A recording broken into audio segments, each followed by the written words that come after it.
From KC born and bred ownership comes the most affordable and highest quality in Chiefs merchandise. For Chiefs fans, by Chiefs fans. Whether it's officially licensed items or unique custom conversation pieces, no matter the size, from grandbaby to grandparent, Noble Apparel has something for everyone. Best prices, best quality, Noble Apparel. Now with 5 convenient Kansas City locations. Off North Oak, Vivian, Holmes, Westport, and 68th Street. The ultimate fan experience awaits at Noble Apparel. Josie running left, cuts it back right, gets a breakaway. We'll be walking out of here as national champion. I expect nothing less. There goes Davis. Oh my God! Davis is going to run it all the way back. Dobbs heaves it. They're bunched up in the end zone. It's tipped up. It's caught. It is caught. Ladies and gentlemen, it's Saturday night in Death Valley. GASN Sports presents the Saturday Supremacy Podcast, celebrating the passion, traditions, and pageantry surrounding college football Saturdays, featuring weekly guests and hard-hitting analysis. And now, please welcome your hosts, Noah Groniger and Clint Schweitzer. Well, Noah, it is Thanksgiving weekend, so grab a chair and enjoy our cornucopia of college football coverage right here on the Saturday Supremacy Podcast. Clint Schweitzer and Noah Groniger. And I tell you what, Noah, for this show, we're going to harken back to last season when we did some wonderful interviews for our upcoming film, aptly entitled Saturday Supremacy. We're going to talk to Brodie Croyle, Carlos Rogers about the Iron Bowl, because the Iron Bowl is upon us. The last regular season weekend of college football is here, and in sports, to me, it gets no better than the Iron Bowl, and the stakes are high this year, at least for one team. Yeah, absolutely. You mentioned the stakes being high. I was going to say that the stakes haven't been that high in this game in recent years past, but now we're moving it ahead, and Alabama has to win this game if they have any hope of getting in the college football playoff. Otherwise, they're in kind of desperation there. They're wondering, can Utah lose? Can we get some just craziness going on, just destruction of these teams below us so we can still perhaps get in somehow, some way? So this is a big one, Mac Jones versus Bo Nix. Who can get it done? Two kind of young quarterbacks, Mac Jones unproven, Bo Nix still trying to prove his way and come up with a good quality game against a quality opponent. He's had a lot of interceptions, looked lost against a lot of these upper echelon teams that are coming with some complex defenses, throwing a lot of interceptions. So this will be another test to see if he can get it done, and it gets no bigger than the Iron Bowl. It really doesn't, and I think this is a big one for Alabama in that, can they show that they're still a formidable team without Tua Tagovailoa in the lineup for the Crimson Tide? Can Mac Jones exert himself? I mean, he had a really good game against Western Carolina. I'm not trying to take anything away from that. Yeah. But obviously this is a whole other ball game. Got to go on the road to Auburn, Alabama, where we've seen things get a little tricky for the Crimson Tide in the past. Think back to only 6 years ago, the kick six, still to me the craziest play in the history of sports. One that I think that when we look back on will be known as not only one of the biggest plays in college football history, but in sports. Thinking about the stakes, obviously the stakes aren't that high. Auburn has 3 losses, but they've still been a very formidable team this year. Their 3 losses are pretty darn good losses. When you look at who Auburn's lost to this year, Alabama, again, just trying to stay in that conversation. They're at 5th right now in the college football rankings, in the playoff rankings, right behind Georgia. So obviously, for the committee, you're going to be looking at LSU and Georgia in the championship game. A Georgia win means Georgia and LSU make the playoff. Alabama's out. Is it as simple as that? And do Oklahoma or Utah have any chance at all with good performances in the next couple weeks, have any chance of jumping over the mighty Tide? Well, you're asking me an impossible question. You're asking me, is there a chance? Is it as simple as that? I don't think anything is simple when it comes to this committee. We just saw Ohio State leapfrog LSU for just inexplicable reasoning. Like, what has LSU done? Like, has Ohio State been really that impressive? 28-17 win. It was 21-17 late in that game against Penn State. It's not like they blew the doors off Penn State 56-0. And oh my God, they've got to jump LSU. So coming up with any sort of reasoning as to what the committee might do or could do is just beyond me. I don't know what these guys are thinking, but can Oklahoma and Utah, in my mind, leapfrog and Alabama and a Georgia and get up there Utah can. I think it's as simple as them beating Oregon, Alabama losing, Georgia losing, and I think they're going to be the number 4 team. If you have a Georgia winning, if you have Alabama winning, I think it's as simple as they're in. Alabama's in. If Georgia loses to LSU, then Alabama's in. If Georgia beats LSU, then Georgia and LSU are in. I think I guess you could say it's as simple as that in my mind, but when we're talking about the committee, then I get lost. This has always been a weekend that's been so important for rivalries, and it wraps up the college football season. There's always a lot of big games, and there are again this year, of course. I mean, Ohio State's got to travel to Michigan. Michigan trying to pull the upset, trying to knock Ohio State down, possibly out of that playoff situation. Wisconsin goes on the road to play Minnesota, who, of course, has been surprising this year.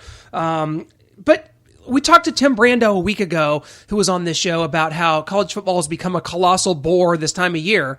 These matchups that used to be so highlighted and so, kind of in the public eye and meant so much, it almost seems like these games don't mean that much. I mean, there's so many. I mean, Texas A&M plays LSU. This is a game that's that the SEC really wants to highlight. Thanksgiving weekend, A&M hasn't really lived up to their end of the deal this year.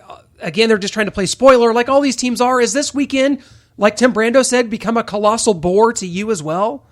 It kind of has. I mean, the more you expand the field, the more you open it up, and the Wisconsin-Minnesota game means something. Can they get into the 18 playoff, 16 playoff, whatever it is? Of course, you don't want to get too crazy with it. We're not looking for a 65-team field here like March Madness, but 6, 8 teams, maybe someday we can move beyond that, but right now let's focus on trying to get 6 and 8, expand it a little more, and then you've got more intrigue and more teams fighting for spots come this weekend and not pretty much shut down like it's Alabama or Utah. All these other games really don't matter. Minnesota would have to come up with a win against Wisconsin, and then they'd have to beat Ohio State, and then maybe some craziness can ensue. But that's asking a lot for a fan to go into this weekend. Like, oh, come on, Minnesota, go beat Wisconsin, and then go beat Ohio State, and then we'll see what happens. Like, that's just too much. Like, it needs to be solidified to this weekend, these games, the results of these games mattering towards the playoff, and they just really don't, other than Alabama and Utah. Well, before we get to our interviews with Brodie Croyle and Carlos Rogers, former Alabama Crimson Tide quarterback Brodie Croyle and former Auburn corner, All-American Carlos Rogers are going to be talking about the Iron Bowl and getting us more in that mindset. Noah, we've been talking this week about coaches that you think should be fired, that you think should go, that you think may be on the hot seat and it may be time for their tenure to end at their specific school. Take us through what you have so far and kind of let our audience know where your head's at when it comes to the coaching carousel, which is always one of the most interesting things of the college football season, and it's getting ready to begin in just a few days' time as soon as these games are over this weekend. You're fired! You're fired! You're fired! Well, heading my list, and I know there's a big game, Michigan, Ohio State, but it's got to be Jim Harbaugh. And I know that he's really solidified there. They're not looking to make a move and start over again. But in my mind, coaches that I would fire, I'm looking at Jim Harbaugh, especially if he doesn't get it done against Ohio State again. Michigan has been a little bit of a disaster. Shea Patterson hasn't been what they had hoped. This offense is really struggling this year. I think we're going to see it against Ohio State again. People are talking about, oh no, it's starting to come on the last 2 weeks. Shea Patterson, he's looked better. No, my friend. I think against Ohio State, you're going to see it, and everyone's going to be calling for heads to roll again after this game. Clay Helton out at USC. I know that they've kind of had a little stretch of winning here late, but I just don't think where USC was under Pete Carroll and where it is today and what that program has been traditionally, I don't think that's what the fans are looking for. I don't think Clay Helton really stands out and says, this is the coach to lead us back to being a perennial playoff team, national championship contender. I just don't think he's getting it done there, and there's a lot of big names. There's a big program that can lure these big names in, so it's worth at least them looking behind the scenes to see if they can lure someone and then get rid of Clay Helton. Joe Moorhead at Mississippi State, I don't really have to explain that. There's not a lot that needs to go into that. Joe Moorhead at Mississippi State, this program's trending downward. It's just ever since Dan Mullen left, and Joe Moorhead's not the guy to lead them back to where Dan Mullen had it and perhaps surpass that and get them back amongst the elite in the SEC or that second tier in the SEC West. They're not even there. They're at the bottom. So Joe Moorhead needs to move on. Mark D'Antonio at Michigan State, this is a program that I also feel in the Big Ten should be up there amongst the elite with the Ohio States, Wisconsin's, Penn States. Now Minnesota has surpassed Michigan State. That's a joke. That should not be. PJ Fleck's done a great job at Minnesota. Mark D'Antonio has really fallen off. They can't find a quarterback. They can't get an offense there. They've had a good running game in the past. It's kind of left them. They don't have great offensive lines like they used to. It just seems that Mark D'Antonio, again, that program, like Mississippi State I just mentioned, is trending downward, and I think they need to refresh or restart button there. They need to hit that. Manny Diaz at Miami, the Hurricanes down there. You always hear about those players and how strong they are that have left and gone to the NFL. They come back, they give speeches. Michael Irvin gave a speech. Ray Lewis is always around that program. Ed Reed comes to the games. For what? This program is a disaster. They lost to Georgia Tech. They just lost to Florida International, and Butch Davis down there, formerly of Miami, gets the revenge and beats them. I mean, Florida International is having players fake injuries to go down to give them a little more time. It was a disaster in that game. But their quarterback, Jaron Williams, he has no idea. He cannot read a defense. He's throwing passes straight to the opposing team. It's a disaster there. Manny Diaz, I know he went there, and it was supposed to be this feel-good story and rise the program, raise them back up to where they were. It is not happening. And last but not least, Barry Odom at Missouri. I'm listening. And Clint, I'm just going to give this to you. You are the giant Missouri fan. I'm going to give this to you. Barry Odom should be fired.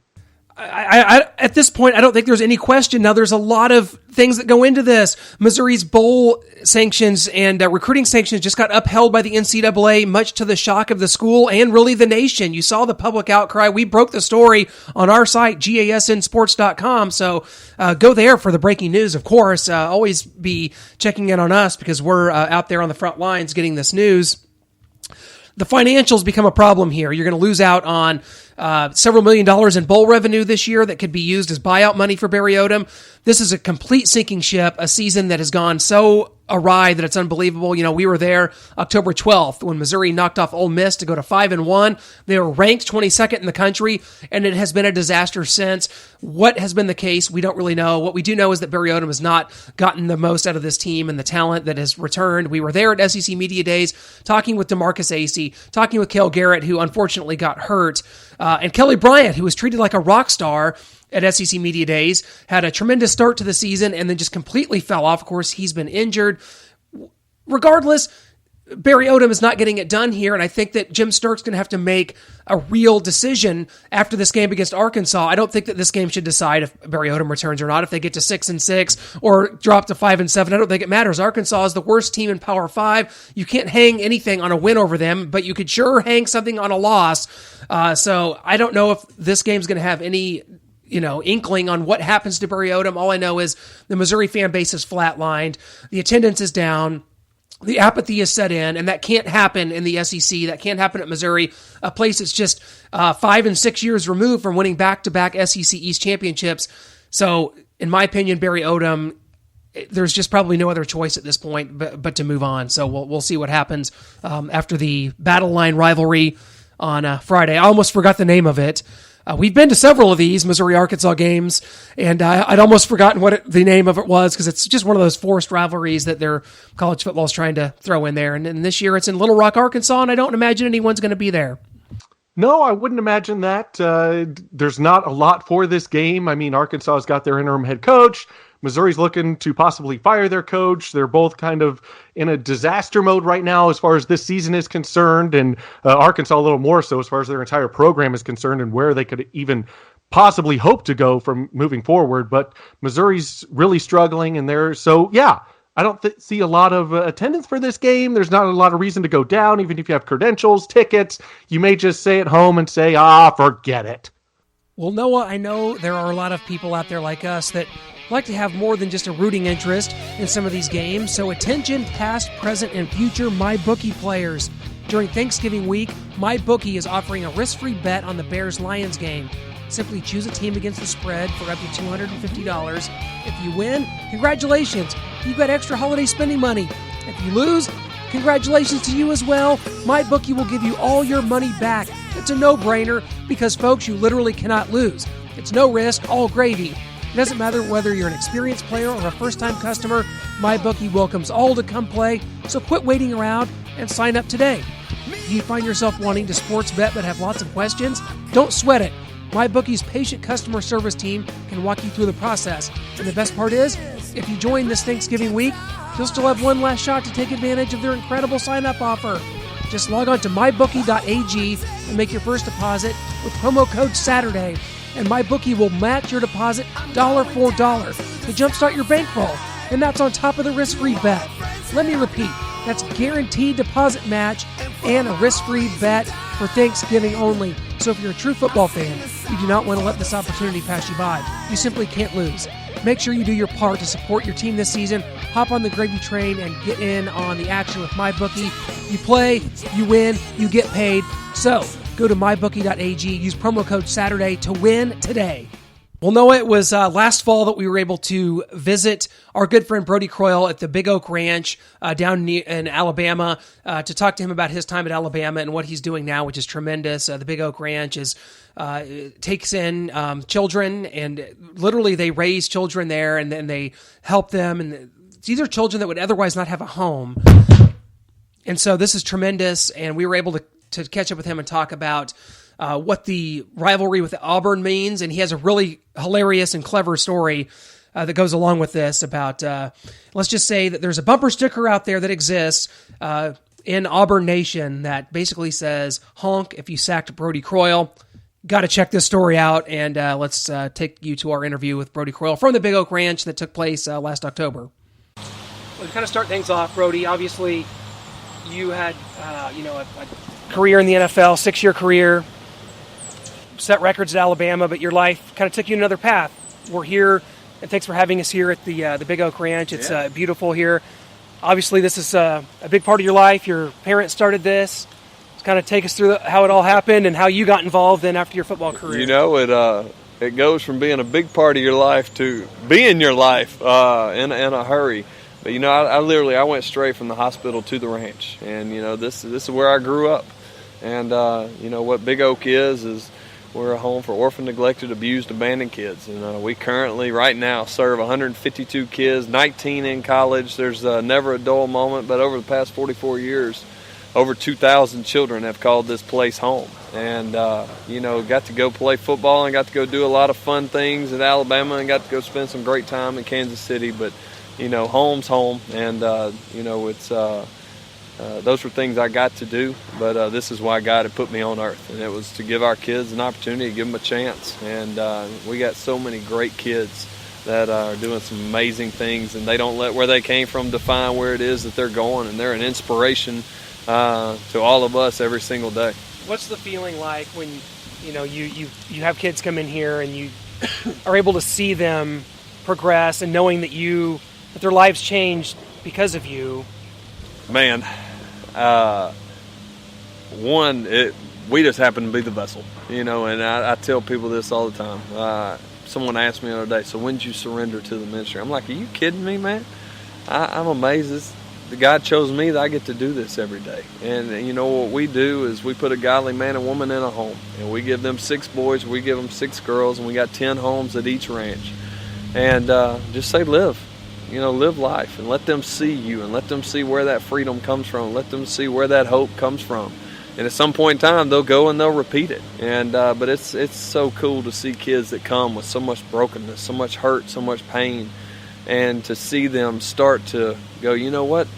Where I came from doesn't have to define where it is that I'm going. And they start believing that, I was created for something great. I was created for a purpose, with a great plan in mind. And to see them start growing and starting to take those steps to start following that path, it truly is. It's humbling. I tell people this all the time. It is truly, truly humbling.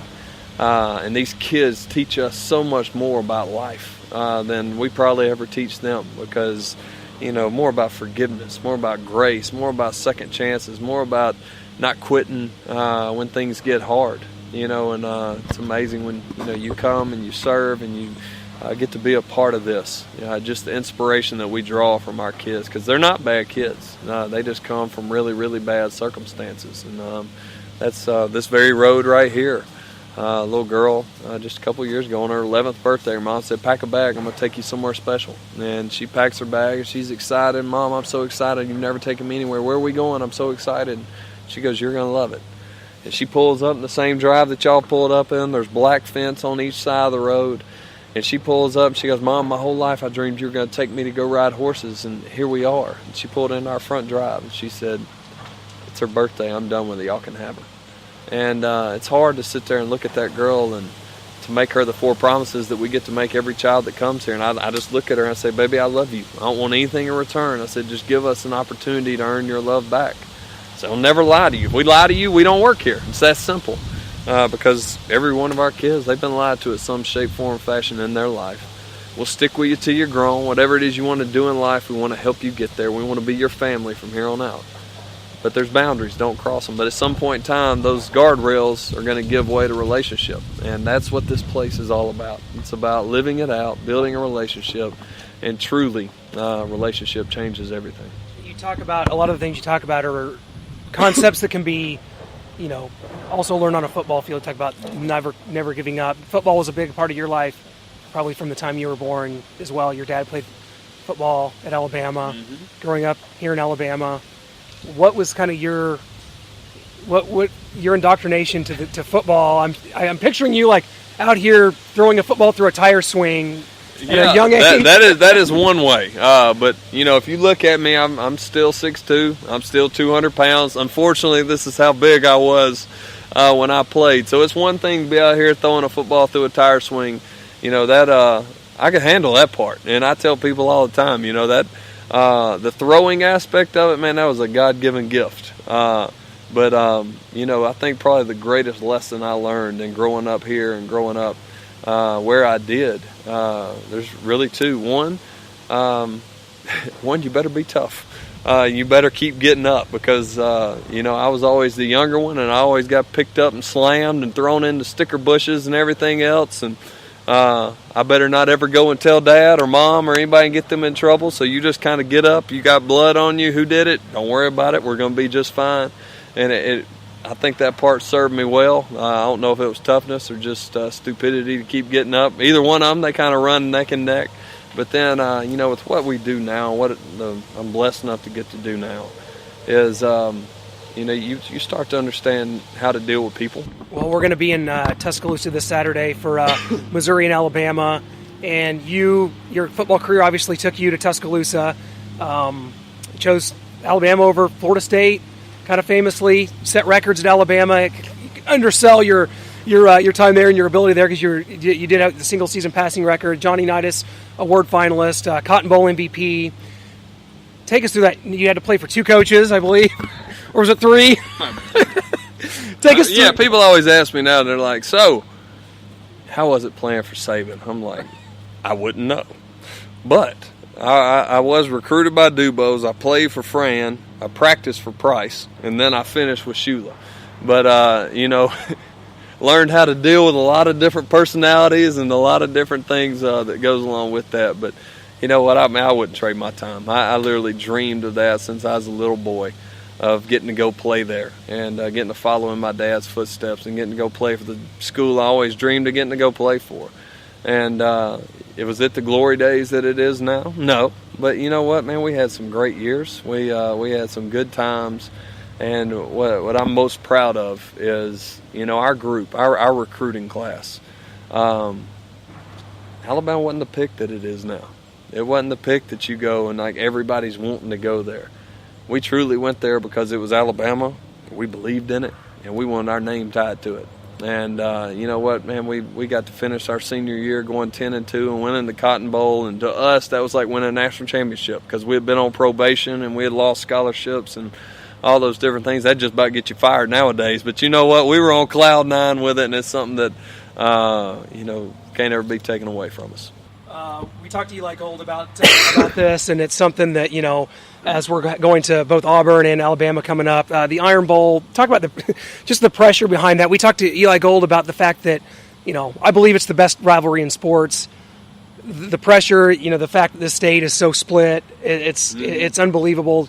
Kind of talk about your experiences in the Iron Bowl and what that was like with that kind of pressure. So my I'll just kind of tell you the story. They'll sum it all up. I don't even talk football. They'll just sum it all up for you, okay?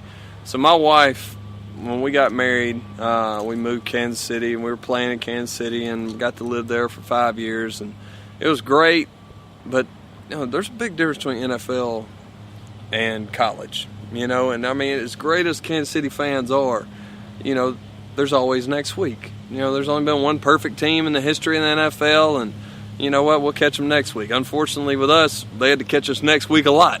But when it comes to Alabama and SEC, man, people live and die by this game. And so when it was time, we were done playing and we were moving back, I was just like, hey, babe, like, it's a whole different animal living there than it is. She goes, like, I know, I got it, I love it. I said, okay. So we moved back.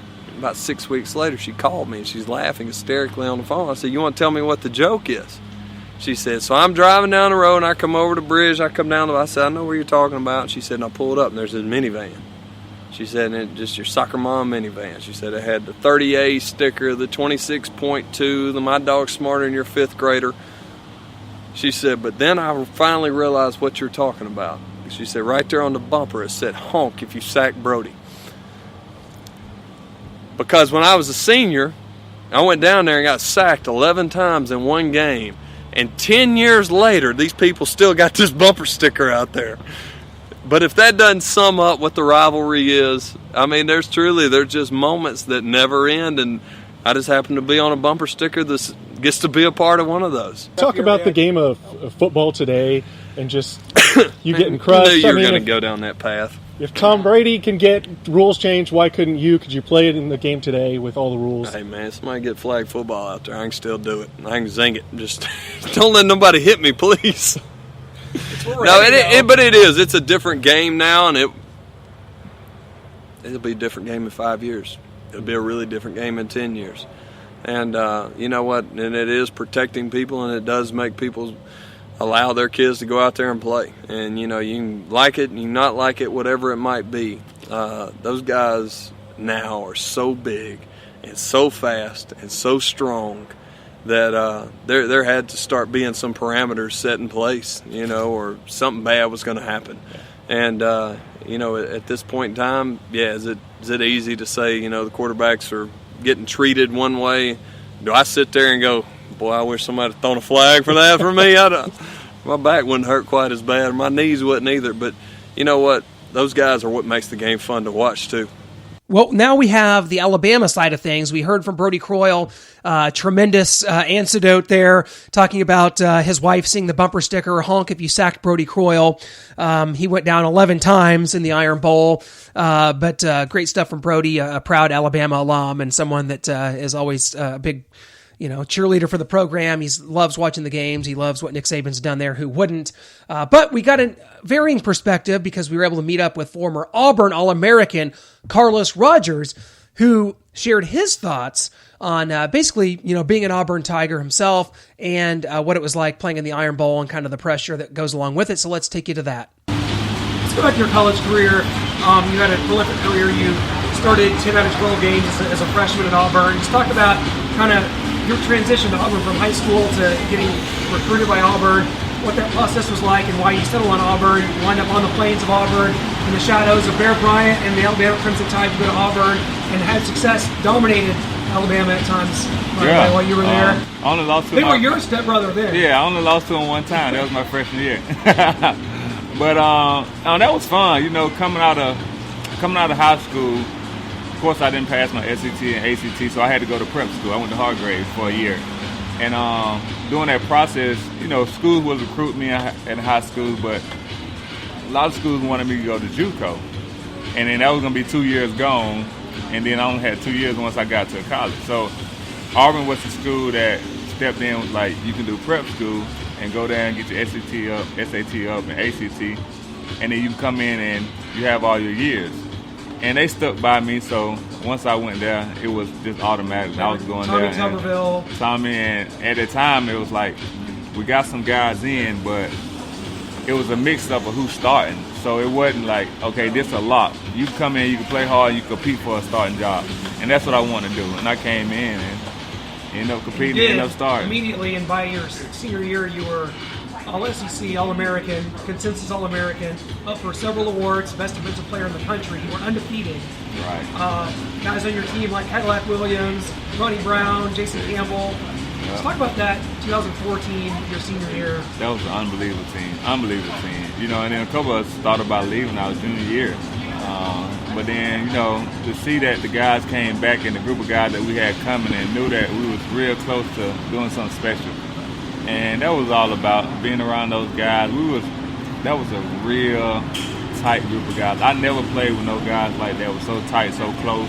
We did everything together, from going out to eating to whatever it was. We did everything together. Going to fraternity parties, sorority parties. We did everything together. We laughed and joked, but it was all in the fun and all for each other. And it worked out for that unbelievable season we had. We had a great defense, a great offense.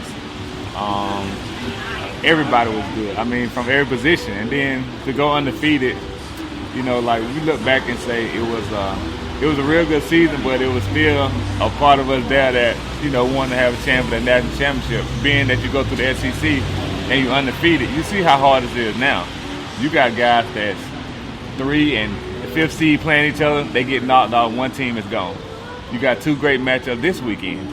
One of them get knocked off, they gone. You know, so and then you can get knocked off like last year, Alabama come back.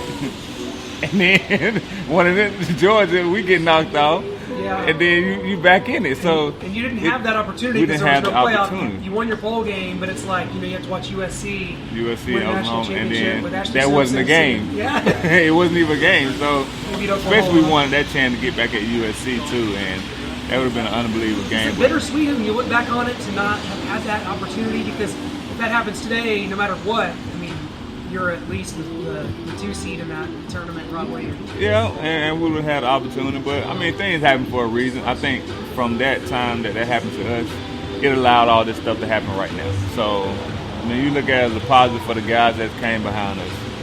What does Auburn mean to you today as you look back on your career? It's been, 14 years since you were on the plains in Auburn. And just, when you see the team play now, or, you hear the fight song, you see the colors, you go back to the game, what kind of feelings is that? It's an unbelievable feeling, especially last year when I was able to get honored. Team captain of the Georgia game was honored for all SEC legends, and then they talked about that and had me on the field in the Georgia game. So it was an unbelievable experience to go out there and actually see the eagle fly and how excited all the fans get. It brings tears to you because, we never seen that playing. And then once I go back, I'm up in a suite somewhere, so I'm really not down on the field. And that game, it just brought chills, and you wanted to play again.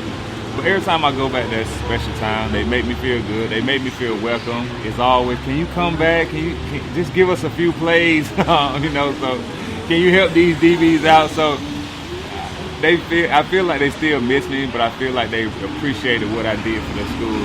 And I really appreciate them always welcoming me with open arms every time I step there. Talk about the importance about the Alabama game, because prior to talking to you, we talked to Eli Gold, who's the voice of the Alabama Crimson Tide. We talked to Brodie Croyle, who played quarterback for the Crimson Tide around the time you were there, actually. Right. He told us he had a bumper sticker that said, he told us there's a bumper sticker that Auburn fans that said, "I sacked Brodie," meaning you guys sacked him in 2005. Just talk about the importance of the Iron Bowl, because on their side, there's nothing more important. We talked about being the best rivalry in sports. Do you feel that as a player and as a fan now? Right. It's nothing more important to that fan group than us. See, for me, I'm a Georgia guy. So the Georgia game was so important to me, so I had to realize, no, the Georgia game, that's a big game too for us. But for the fans and for the state of Alabama, that's the biggest game ever. I mean, families divide over that game. You've seen the guy that want to kill our plant. I mean, the tree on there, so it's serious when it comes to that game. It's a big rivalry, and then you don't know what happens. Even like last year, nobody wanted to put no money on that we was going to beat them. But that's the type of game it is. You get a kick one time that we were supposed to lose, return the kick for a touchdown. So it's like things like that happen. It's a great game, and the fans love it. They celebrate it, and they hate each other over it too. Do you feel the pressure leading up to it? Is it almost like, because if Gus Mel's on now, Tommy Temple when he played, but it's like sort of conscious effort to say it's the pressure not only from the players because you want it so bad for yourself, your teammates, but you want it so bad for the fans. And more than that, it's your coach. Your coach can get fired over that game. You know, you lose that game too many times in a row, your coach is getting fired over that game. It's so crazy. You can lose to Georgia, and win Alabama, you probably had a successful season. You beat Georgia and lose that game, it's a problem. So it's something that we embrace, and it's something that you can tell during the week. Coaches are just more amped up, more fired up. It's kind of like I played Washington. When you play Dallas, coaches are on you so much more than when you play the Eagles or the Giants. So it's that type of game. You grew up in Georgia. You played at Auburn. Obviously, the SEC is kind of ingrained in you from a young age. Georgia Bulldogs, just to talk about what the SEC is. I mean, the slogan of these days, there's a network that says it just means more. Talk about the SEC is kind of, it's almost like it's a brotherhood. There's bitter rivalries, but it's also almost like there's a camaraderie around these schools. Yeah, and I think so because, like, right now I still hang out with a lot of Georgia guys. And, you know what I'm saying, outside of that, the competition is fun. And we close, you embrace it because we feel like we have the best we know we got the best conference in football. And there's no conference like that, no conference to get you prepared for the NFL like the SEC do.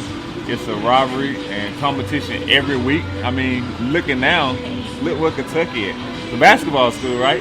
No, it's becoming a football school. So, and things just turn around like that for it. It's the best conference, and I love it. I would, if I had a child going to play sports, anything, I'd tell them to go to the SEC. The thing about it is, there's so many great environments. What we've learned is we've gone to all the three places so far. We've got Florida this week, we've got Georgia coming up, and we've got Tennessee coming. That's our last three. We've been to so many places, so many different traditions. Talk about I know as a player you don't get to see a lot of the pregame stuff and all that, but there's some environments that stand out. Obviously, you play at LSU every other year. That was insane. Are there some places that kind of stand out, just other environments? LSU, most definitely.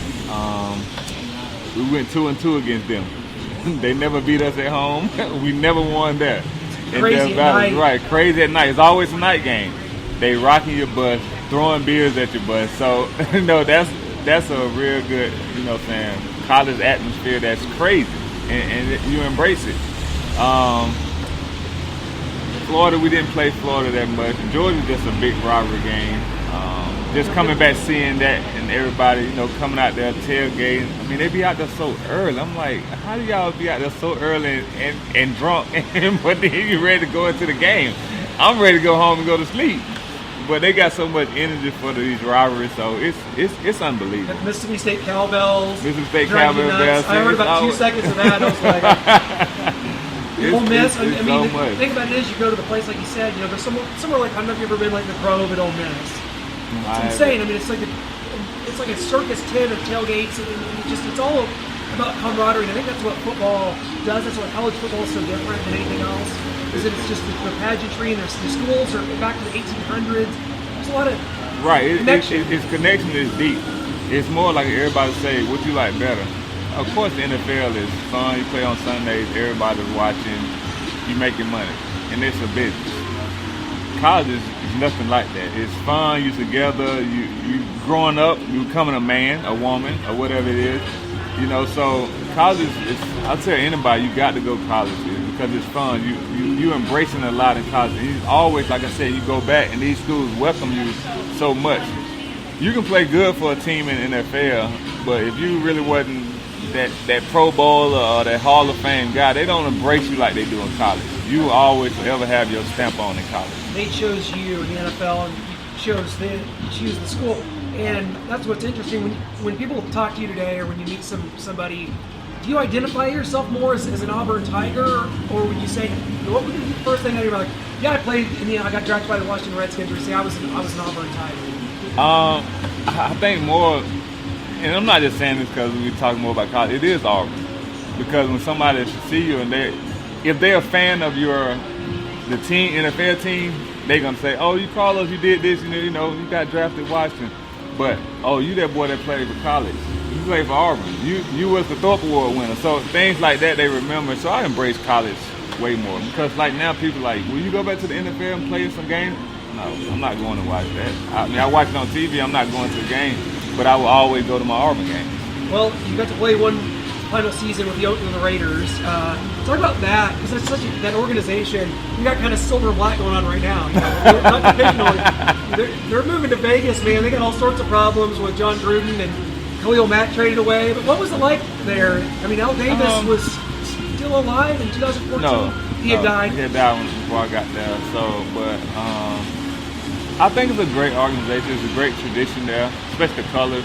It's unbelievable, and those fans are unbelievable. Yeah, those fans are unbelievable there. They ride or die for their team. I mean, they haven't done that in I don't know when, and they still out there partying, tailgating, travel well, and they support their team. I think what's going on right now, Gruden had this long contract. He knows he's not going nowhere, so I don't think they could have fit Mack in there if they wanted to. You can always work around that, putting somebody, but I think he just want to start over and just get rid of everybody and just have all his guys in there. And he has the time to do that. A lot of coaches don't. You know, if it's 3 years or whatever, you're really not doing it, they get rid of you. He got a 10-year contract, $100 million. He's not going nowhere no time soon.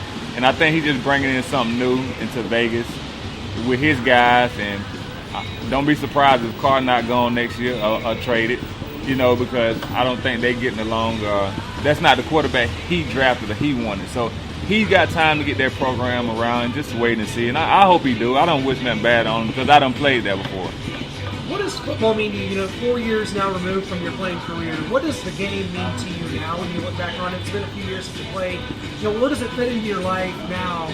You know, kind of living in the suburbs of Atlanta. What, you know, how close do you keep up with it? Obviously. Yeah, I keep up with it a lot. You know, especially NFL, I watch it a lot. I watch college a lot. You know, some of the primetime games. I don't keep up with college like I do with NFL. It's mainly Auburn, then who else playing in the SEC. But it meant a lot to me. It meant a lot to me and my family. I met a lot of guys through there. I made a lot of friendships. Made a lot of connections that I never would thought I would make. My family been able to experience a lot, showed them a lot.